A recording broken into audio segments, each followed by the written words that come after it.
राजस्थान सरकार का बजट आने के बाद ही अब सेंट्रल गवर्नमेंट अपना बजट लेकर के आने वाली है और छोटे स्तर से लेकर के बड़े स्तर तक सभी लोगों को इस बजट से काफ़ी अपेक्षा है। मोदी सरकार तीसरी बार बनी है और उसके बाद ये पहला बजट है जिससे सबसे ज़्यादा अपेक्षाएं की जा रही हैं। कुछ लोग हैं हमारे साथ में, बात करते हैं कि उनकी क्या अपेक्षाएं हैं इस बजट से। सबसे पहले तो मैं हमारी जो तीसरी सरकार बनी है मोदी सरकार, उनको नमस्ते करती हूँ।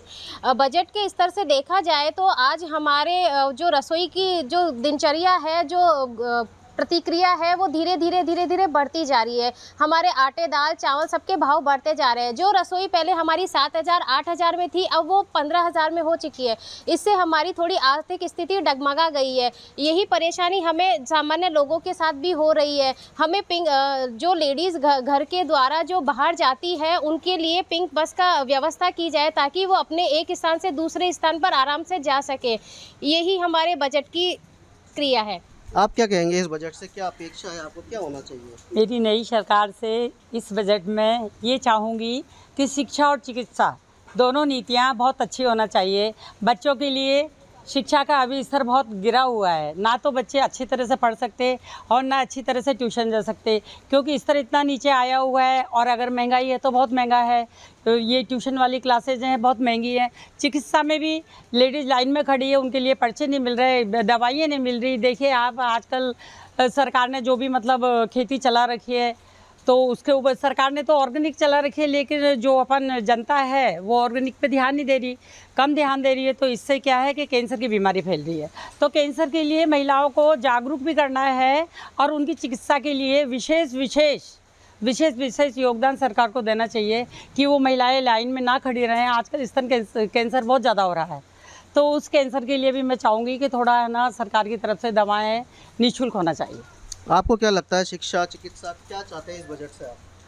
शिक्षा चिकित्सा सभी मुफ्त होना चाहिए पहला तो। और मैं शिक्षा के बारे में कहना चाहूँगी, अभी हमारे कोटा में या कहीं भी जाएं तो हमारे डेंटल कॉलेज नहीं है, और हम अगर डेंटल के लिए जाते हैं तो हमें प्राइवेट जाना पड़ता है, और छोटा सा इलाज कराने के लिए भी 3-4 हज़ार रुपये लगते हैं, और इसका इलाज सबसे महंगा होता है।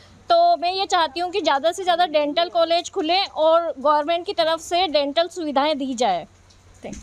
कुल मिलाकर के जो ये बजट है ये अब आने वाला है, तो आपको क्या लगता है कि ये चिकित्सा, शिक्षा और इसके अलावा महिला सुरक्षा पर भी आप बात कर सकते हैं? जी हाँ, सबसे पहले तो मैं अपने प्रधानमंत्री जी और अपनी फाइनेंस मिनिस्टर निर्मला सीतारमण जी को बहुत बहुत धन्यवाद देती हूँ कि वो ये बजट अपनी तरीके से बहुत अच्छी तरह से प्लान अप कर रहे हैं। लेकिन जो उन्होंने ये जो पिछले साल भी बजट बनाया था, जिस बजट का नाम है जो लखपति दीदी के बजट के थ्रू, कि पिछले साल उनका टारगेट था कि 20 मिलियन जो भी महिलाएं और वुमेन एम्पावरमेंट के ऊपर, बट अब इस बार उनका जो टारगेट है 30 मिलियन वुमेन एम्पावरमेंट, जिससे अपन को 1.5 अपनी इंडियन की इकोनॉमी को, जीडीपी को इंक्रीमेंटेशन होगा।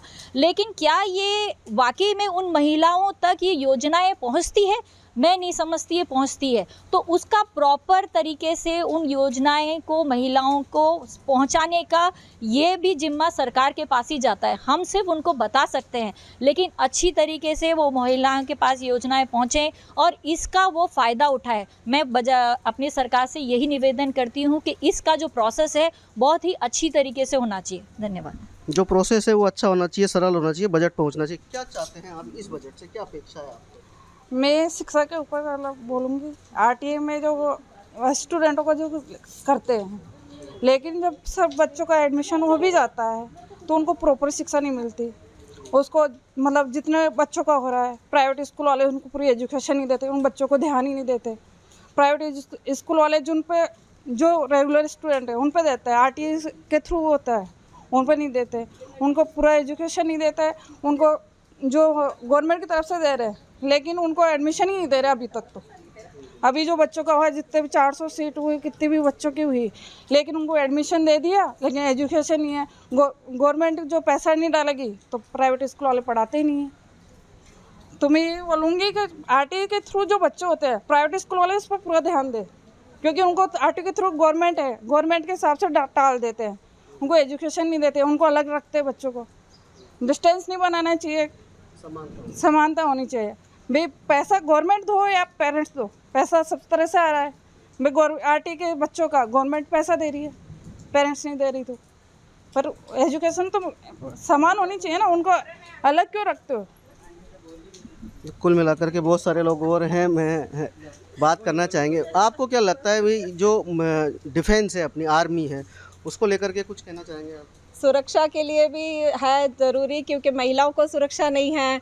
हमारी जो डिफेंस वाली सैनिकों के लिए भी हथियार वगैरह बहुत कम काम में उनको दिए जाते हैं कि जिससे कि वो मतलब हमारी देश की सुरक्षा कर सके।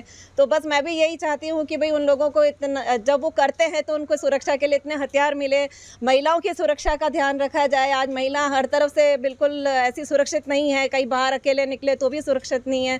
तो इसलिए सरकार को चाहिए कि वो महिलाओं का पूरा ध्यान रखे सुरक्षा के तौर पे। तो कुल मिलाकर के जो इस बार जो बजट है वो चिकित्सा का, शिक्षा का, सुरक्षा का, महिला सुरक्षा का और इसके साथ ही अन्य जो महंगाई है, सभी जो इस बार की जो महंगाई से लेकर के जो अन्य जो योजनाएं हैं सरकार वो अपने बजट में शामिल करे। बजट एक सरल हो, सुलभ हो और सभी के हित में हो। साथ ही महिला सुरक्षा से लेकर जो बच्चों की शिक्षा है, आरटीई है, ये सभी बातें यहाँ पर सामने आई हैं और इन बातों तक हम सरकार को पहुँचाना चाहेंगे कि जो महिलाओं की और इनकी बातें हैं वो सरकार अमल करे और अपने बजट में इसको शामिल करे और बजट ऐसा सरल और सुलभ हो ताकि हर व्यक्ति इससे लाभान्वित हो।